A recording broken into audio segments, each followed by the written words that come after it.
Assalamualaikum warahmatullahi wabarakatuh. Bertemu lagi dengan saya. Kali ini saya ingin berbagi panduan bagaimana kita membuat presentasi PowerPoint dengan interaktif, dengan menggunakan laser pointer, kemudian dengan menggunakan narasi suara kita, lalu kemudian diubah menjadi format video dan selanjutnya diunggah menjadi media pembelajaran. Yang pertama, selain membutuhkan komputer, Anda membutuhkan juga satu peralatan tambahan, yaitu mikrofon. Untuk laptop atau notebook, pada umumnya sudah dilengkapi dengan mikrofon built-in, jadi di dalamnya sudah ada mikrofon. Hanya saja memang kelemahannya karena mikrofon yang tertanam ini letaknya ada di barebone, di casing dari komputer, di laptop, maka terkadang terlalu peka sehingga suaranya tidak bisa fokus. Sedangkan untuk komputer, apabila Anda menggunakan komputer, karena tidak ada mikrofon built-in, maka Anda bisa menggunakan mikrofon tambahan dalam bentuk apapun. Bisa juga menggunakan headset semacam ini yang sudah dilengkapi dengan mikrofon. Kemudian ada dua jack yang terpisah, yaitu jack mikrofon dan jack untuk headset. Nanti ditancapkan di jack yang terpisah juga sudah tersedia di komputer, biasanya di bagian depan atau di bagian belakang, disesuaikan mana yang untuk mikrofon dan mana yang untuk headset. Baik, bagaimana caranya? Kita akan hubungkan device-nya dulu. Selanjutnya akan saya pandu bagaimana cara membuat presentasi PowerPoint kita menjadi interaktif dan kemudian dibagikan dalam bentuk video. Silakan menyimak video berikut. Ini saya contohkan bagian atas komputer. Di jack headset ada gambar headset dan mikrofon.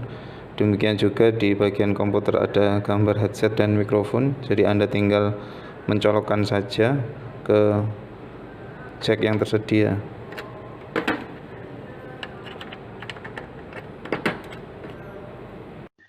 Baik, sebagai contoh, saya membuat sebuah presentasi sederhana dengan menggunakan PowerPoint terdiri dari 3 slide. Oh ya, perlu dijelaskan sebelumnya, setelah kita menancapkan headset tadi pada jack yang tersedia di komputer, maka langkah selanjutnya adalah kita setting dulu. Klik kanan di gambar sound di bagian bawah, pojok kanan. Dalam hal ini saya menggunakan Windows 10 dan PowerPoint versi 2013. Kita klik kanan, kemudian open sound setting, kemudian klik sound control panel, kemudian klik di recording, lalu pada bagian mikrofon kita klik kanan, kemudian kita klik properties. Ini hanya setting tambahan. Nah, di bagian level kita klik listen, di bagian listen kita klik. Nah, di sana ada menu listen to this device. Ini artinya kalau kita aktifkan, maka kita bisa mendengar suara kita sendiri melalui speaker di headset. Jadi tidak ada bedanya sebetulnya, suara yang kita masukkan melalui mikrofon tetap masuk, hanya saja kalau kita centang listen, maka kita bisa mendengar suara kita sendiri sebagai kontrol. Apabila kita matikan, maka kita tidak bisa mendengar suara kita, tapi suara tetap akan masuk ke dalam komputer. Jangan lupa apply dan OK untuk mengaktifkan. Baik, ini kita sudah punya 3 slide. Saya akan coba mempraktekkan. Apabila Anda ingin nantinya ketika presentasi menunjuk poin-poin tertentu, maka Anda bisa dengan 2 cara, dengan menggunakan laser pointer atau dengan cara membuat shape. Nah, saya akan tunjukkan caranya membuat shape. Misalnya nanti saya akan memfokuskan pada bagian-bagian kompetensi dasar.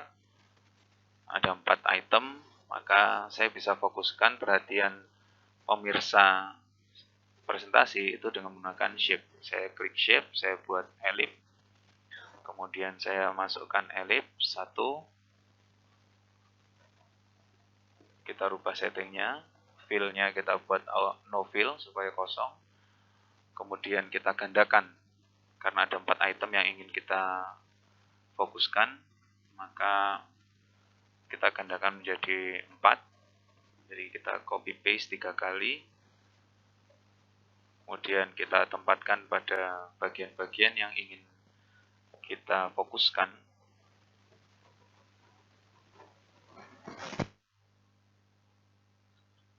Selanjutnya kita buka menu animation. Ini untuk mengatur supaya shape yang kita buat tadi tidak muncul bersamaan.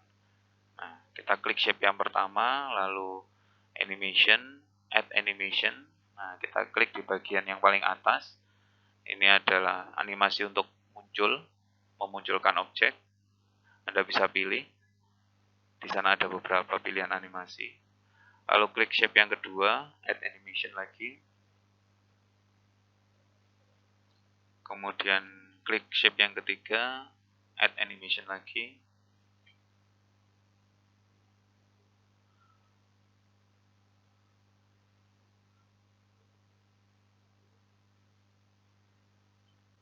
Jangan yang di bawah, jadi hanya bagian yang atas saja. Kemudian klik shape yang keempat, add animation. Nah, selesai. Presentasi sudah siap digunakan. Kita bisa langsung klik slideshow. Ya, ini contoh dulu, jadi kita belum mulai merekam. Nah, contohnya nanti seperti itu. Shape akan muncul ketika kita klik mouse. Baik, kita akan coba mulai membuat rekaman. Kita akan coba membuat rekaman. Bagaimana supaya presentasi kita itu nantinya akan muncul. Ini apabila kita ingin menggunakan laser pointer, caranya cukup mudah, tinggal klik dan tahan tombol kontrol di keyboard, lalu klik kiri. Nah, bagaimana merekam presentasi yang kita buat? Kita bisa klik di menu slideshow,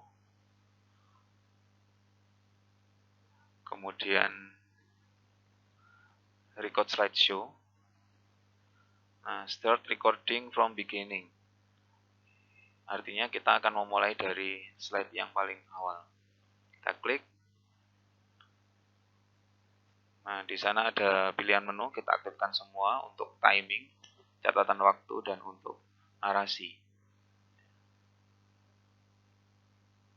Kita mulai recording. Kita bisa langsung klik tombol start itu. Ketika kita klik tombol start, maka PowerPoint akan langsung otomatis menyimpan catatan waktu dan suara. Kita klik start recording. Nah, kita mulai menerangkan. Baik anak-anak, hari ini kita bertemu kembali dalam bahasan jaringan komputer. Untuk memunculkan laser pointer, ya, caranya adalah klik tombol kontrol di keyboard, tahan, lalu klik kiri di mouse. Untuk pindah slide seperti biasa, kita klik saja mouse-nya. Nah, kemudian untuk fokus menerangkan pada item-item tertentu, karena kita sudah menyiapkan shape, kita tinggal klik saja. Klik pertama untuk shape yang pertama. Kemudian klik selanjutnya, berarti akan memunculkan shape yang kedua. Kemudian akan diikuti dengan klik-klik berikutnya, memunculkan shape berikutnya. Karena shape sudah habis, maka klik ini nanti akan memasukkan kita ke slide yang berikutnya. Nah, kita kembali menerangkan. Apabila sudah selesai, kita lanjutkan klik, berarti slideshow berakhir. Nah, ditandai ada gambar speaker, itu artinya narasi kita sudah terekam, tersimpan. Kita bisa lanjutkan dengan klik save, menyimpan PowerPoint-nya, dan lalu menyimpan videonya. Dalam hal ini untuk di versi 2013, kita bisa lakukan penyimpanan video melalui menu export. kemudian create a video. Nah, di sana sudah ada pilihan use recorded timing. Kita create video, kita beri nama videonya, kita simpan di tempat yang kita inginkan, misalnya di dokumen. Lalu kita save. Nah, di bagian status bar akan muncul progress penyimpanan video. Lama tidaknya proses ini akan bergantung pada panjang pendeknya slideshow yang kita buat. Semakin panjang maka prosesnya akan semakin lama, dan tentunya juga bergantung pada kecepatan komputer. Semakin rendah kecepatan komputer maka prosesnya juga semakin lama.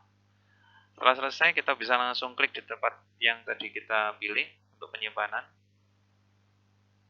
Nah, video kita sudah selesai dan kita bisa coba buka.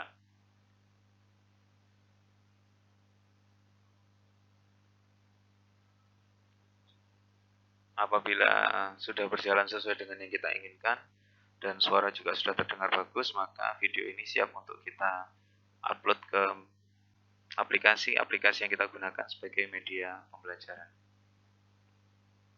Baik, saya kira ini yang bisa saya sampaikan melalui panduan hari ini. Sampai bertemu pada panduan-panduan berikutnya. Semoga bermanfaat. Ihdinas shiratal mustaqim. Assalamualaikum warahmatullahi wabarakatuh.